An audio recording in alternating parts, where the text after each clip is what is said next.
Oh well, I've been trying to find the best place to cross this fence, and I suddenly found out that the gate opens. So I shut it again, because follow the countryside code, that kind of thing, you know. I do encourage you all to respect the landscape and everything.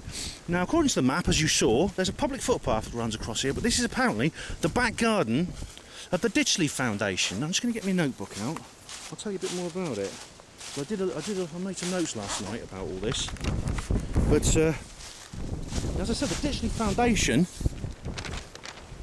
the membership, there's a lot of crossover in terms of membership between the Ditchley and the various other organisations that you hear so much about from people like Daniel Esterlin, Jim Tucker, David Icke, Alex Jones, etc., etc. It is a sort of Quango think tank that meets secretly. The thing about it is, it doesn't meet as secretly as the others do. There's another car going in. I wonder what he's up to. It doesn't meet as secretly as the others do. It has an official website. Like I said, it has a public face and a very glossy looking website which you can go to, and it says they always give the agenda beforehand, but it meets more often than the Bilderberg group. It meets every month rather than once per year, and it meets always at this place, the Ditchley Park House, which hopefully we'll see soon. The Ditchley Foundation was actually set up by a guy called Sir David Wills in 1958, so this was 4 years after the Bilderberg group was set up. And now David Wills is part of the Wills Tobacco Company, the great it was a major tobacco conglomerate in those days. I don't know if it still exists anymore. It may have been absorbed by Dunhill or Benson and Hedges or something, I don't know. But it's basically the set up. It basically does the same thing as the Bilderberg group. They sit around in these very luxurious premises, as you'll see here in a minute, and they discuss matters of political and social importance. Like, and if you look at their latest agenda, they were talking about the economic crisis, global warming, carbon footprints, and what next for Libya and things like that. You know. Now, you look at their membership list; it's quite enlightening. Well, for instance, as I said, there's a crossover with the Bilderberg group. One of the people who's a member, probably the most well known, is probably David Cameron, the British Prime Minister. He's a member. So is his so-called quote opponent unquote, David Miliband, and there's several other former prime ministers and former leaders of the opposition. Sir John Major is actually the chairman. There's other people like Neil Kinnock, who's actually supposedly challenged him in an election, but you wonder exactly, like I said, exactly what does all this so-called democracy mean? Some lovely little sheep here. Right, I mean, we're walking right through the back garden of Ditchley Park now. But according to the map, this is a public footpath, so I'm not doing anything wrong. I'm not trespassing at all.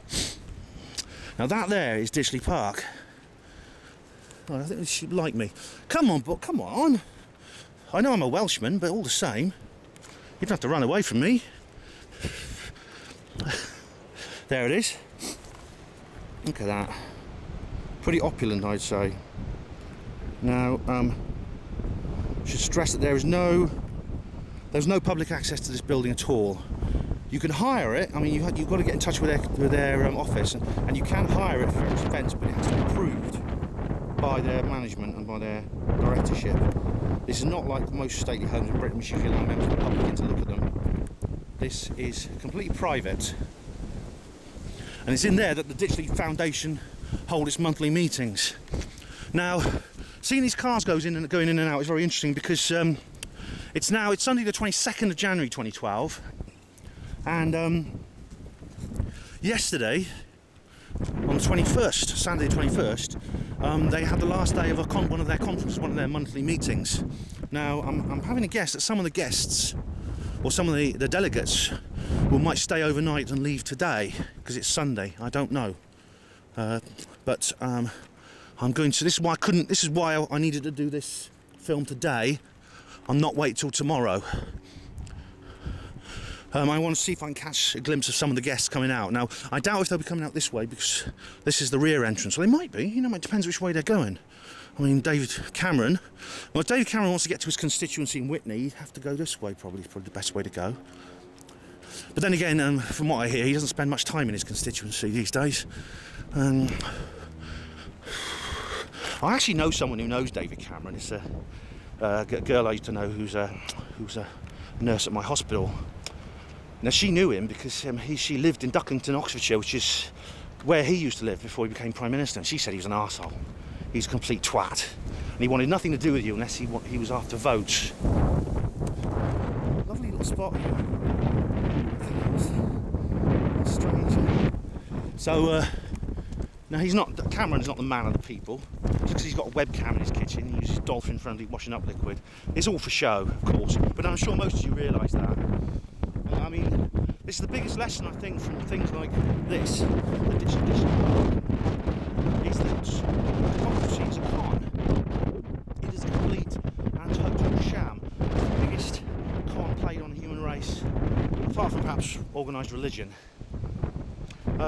You know, what they do is they split themselves.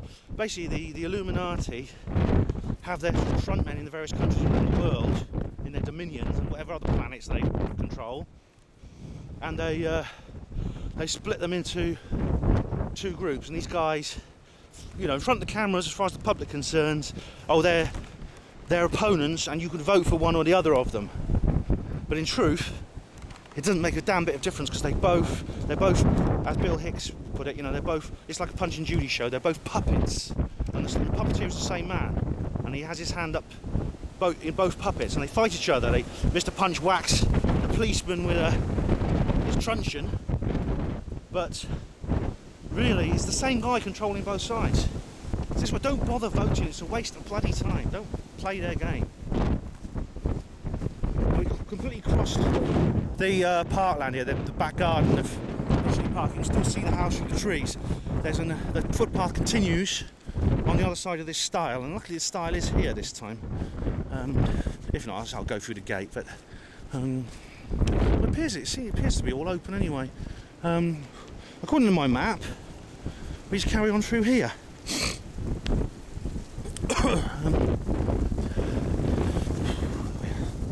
There it is. Now, there's other people who are members of of Ditchley Park. People like Peter Mandelson.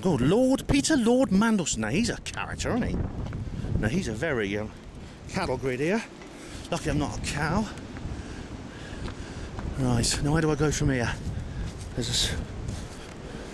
Here we are. Oh, it's chained up. Right, let's go over the stile. Have a look at my map. Now, Peter Mandelson is a nasty piece of work. Prince of Darkness, they call him. And he is the guy who's written up a lot of the sort of architecture, political and constitutional architecture for getting Britain into the European Union. He's also the man behind the Digital Economy Act. Now, there's Ditchley Park there, see? Just getting a long range shot. The Digital Economy Act, which is very similar to the American Anti-Piracy Act that Wikipedia have recently been protesting against. If you noticed the other day, Wikipedia was off for 24 hours because they wanted to do a protest against this act, which is basically it's supposed to be to defend people's copyright, but it's really to create internet censorship. And this is why the Digital Economy Act is so dangerous too, because it's about the same thing. Now then, I don't know what part of the building that is, but I mean, I'm going to keep my camera out in case we see some famous faces coming out through the doorway or through the driveway, but I have to go around the other side of the house. So if you care to join me, I will do that right now. I've just got to consult my map, do a bit of navigation. See you in a minute.